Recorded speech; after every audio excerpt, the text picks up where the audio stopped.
Hello people, I'm Kirsten. Today I'm coming to you with a pretty raw, unfiltered approach to the truth about disabilities in the workplace. If you are in an office that discusses diversity and inclusion, you may know that National Disability Employee Awareness Month is coming up, and that this year is the 30-year anniversary of the Americans with Disabilities Act, which is really cool actually. But there are a lot of discussions about diversity and disability equality and workplace fairness and all of these things, right? But I actually think they missed the mark on a few key points. And I think the reason is because people are afraid to say the direct truths, but I am a firm believer that you can say direct truths without being offensive. But at the same time, we can't back away or shy away from the truth that really just needs to be said, because dialogue is what brings progress. And so I want to talk to you about 3 points that I hope will spark some conversation. Subscribe to Kirsten's channel. The first thing I want to talk about is assumptions. Everyone makes assumptions. That is human nature. But I want you to understand that if you have a colleague with a disability, the only assumption that you should make when they walk into the room or wheel into the room or whatever, however they get in there, is this person has the professional qualifications to be here. Regardless of if they're blind, in a wheelchair, on crutches, whatever it is, their disability is not a reflection of their mental abilities. Please hear me when I say this. As a lawyer, I love disclaimers, so I'm gonna put one in here right now. What I'm going to talk about is based on my experience, because that's what I relate to most, and that's also what I feel comfortable using as a backdrop for my points. I am blind, but I am a lawyer for the federal government. I live in DC, and I frequently walk into rooms where people ask me if I'm lost, if I know where I am, what I'm doing there. Some people even go so far as to say, why am I here? And most of the time, it's genuine curiosity, because people just think, oh, well, maybe she got lost. I've never seen her before, so maybe she just accidentally got off on the wrong floor, whatever else. Fine. But if I then tell you I am the lawyer for this office, please don't act surprised. Please don't act like, what? Wait, are you sure? Do you have a boss with you? Do you have someone else? We don't need what? I don't know what? Stop. Stop. If you see someone and they say, I am the attorney, I am the HR person, I am the whatever, let that be true. Because I'm going to dispel something right now. Even if you have a disability, you cannot get a job without being professionally qualified. That means you have the skills, the time and grade, the years of experience, the certificates, whatever those qualifications are. That means you have them for an employer to feel comfortable hiring you to do the job for which you applied. So just understand that, and just know that when you are talking to someone with a disability, you're talking, in my case, you're talking to the lawyer. You're not talking to a little blind girl with a guide dog. True, that is Kirsten, that's me. But I am there to do a job, just like you are there to do a job. And any assumptions you might make about my mental abilities, which have nothing to do with my blindness, by the way, will impede any progress and any relationship professionally that you and I might have. The second point I want to talk about is questions in context. Sometimes the way our very politically correct atmosphere is nowadays, people are very, very scared to ask questions.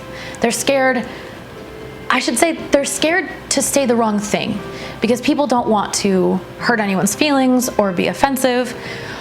But the honest truth is, some people just don't want to be around someone with disabilities because they're uncomfortable. They've never grown up with someone with a disability before. They've never seen a blind person. What do? How do you talk to them? What do they need? Do they need help? Are you supposed to hold their hand? All of this stuff, right? That's fine. But this is 2020, and technology and infrastructure have made it so that people with disabilities are more and more able, through their external environment, to become professionals and fill roles that they normally wouldn't have been able to do in the past. Thank you also to the ADA, another plug for the anniversary. Yay! So, if you are uncomfortable around someone with a disability, that's fine.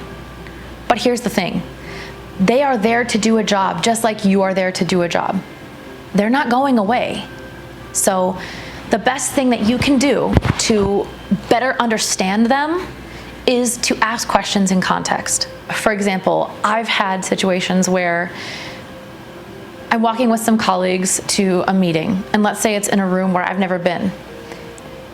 Anytime a blind person goes somewhere they've never been, we are automatically at a disadvantage. If I get up and I'm walking and I'm with my dog and I look a little lost or confused, you don't need to come up and grab me. You don't need to stare at me. Please don't stare at me. I feel it. We all feel it. Okay? I know when you're looking at me. Just come up to me and just think in context. Why would she be walking around lost? Why would she be looking like that? Well, maybe she's never been here before. Maybe she doesn't know what to do. So go up to me and say, with context, okay, this is how you will avoid offending people, because my whole point here is make them understand that you've put thought into your question, and then that is going to open a conversation and it will help with progress. So say to me, hey, Kirsten, I see that you look a little bit lost. Do you need any help? Okay, that gives me an opening. I can either say, no, I'm good, I just got a little dizzy. Or I can say, oh yes, please. I really am thirsty. I have to take my dog out because it's the middle of the day. I don't know where the elevators are, something like that. Would you mind showing me? That doesn't mean I want you to hold my hand and carry me around for the rest of my life, but it gives me an opening to say yes. But also, if I am actually fine and I just might have been walking slowly or with caution and made you think I'm lost, I have the opportunity to say no. That's what is important. That is what equality is. Opportunity. I have the opportunity. I can take the bait. Yes or no. Perfect. Now, if I still look lost and you think I'm lying to you and I really am lost, but I didn't want to highlight it, you know what? That's on me. I'm gonna get lost and probably run into a wall and trip over some chairs and whatever else, but that's my choice. So that brings me to the third point, the third uncomfortable truth. And I'm speaking now to people with disabilities and people trying to understand their colleagues with disabilities. Perspective is everything. Try to please take yourself out of what you're used to and just put yourself in that person's circumstances to the best of your ability, obviously within context and within reason, and think about it. So, back to that example. I cannot tell you how many times I have had someone tell me that they're afraid to ask if I need help because they've been yelled at by other disabled people before. Stop that. I'm speaking to people with disabilities. Now, if someone asks you if you need help, and you snap at them and you say something like, why would you think that? I'm perfectly fine. Leave me alone. Leave me alone. God, that is so dramatic, first of all. You don't need to do that. And it does nothing for the community of professionals with disabilities who are all, and I include myself in this, we are all just trying to work and earn a paycheck, an honest living, as they say. It is very important how we treat people who are asking to help us. Maybe we don't need help, sure, but have grace.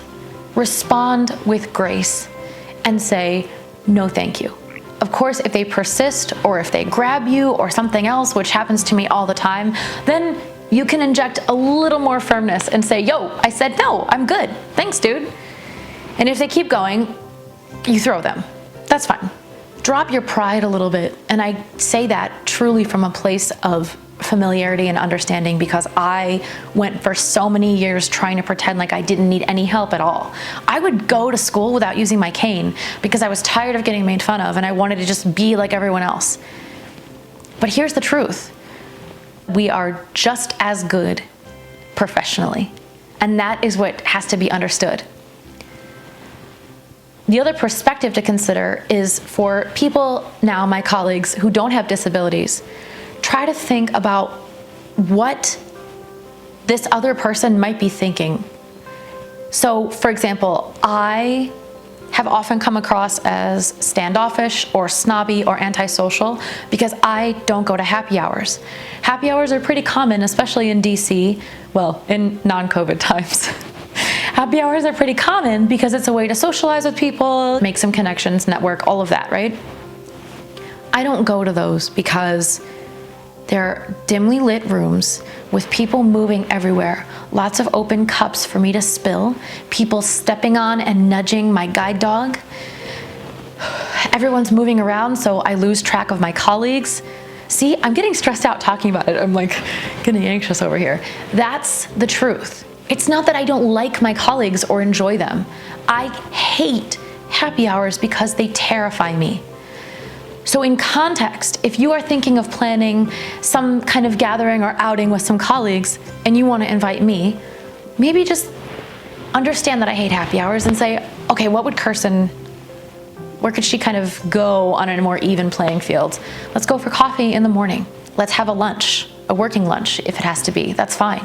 But it's a sit down place where nobody's moving and everyone is in the same place and no one's gonna be spilling each other's drinks. You get my point. I feel like all of these diversity talks that everyone has in the office try so hard to be politically correct that they just don't have the real talks. And the important things to understand are not everyone is used to disabilities and some people are scared of them. Some people are uncomfortable and they just have no idea what the hell to do.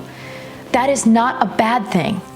It just means that people need to be open to learning new things and learning about new people. If you can try to drop your assumptions, appreciate someone for their professional value, which is exactly why you are in the office and exactly the amount of respect that you would hope I would give you. Try to contextualize a question that you have or a statement that you want to make so that the person understands that you're putting thought into something. And appreciate someone else's perspective. I'm telling you, we won't need to even have these diversity talks anymore.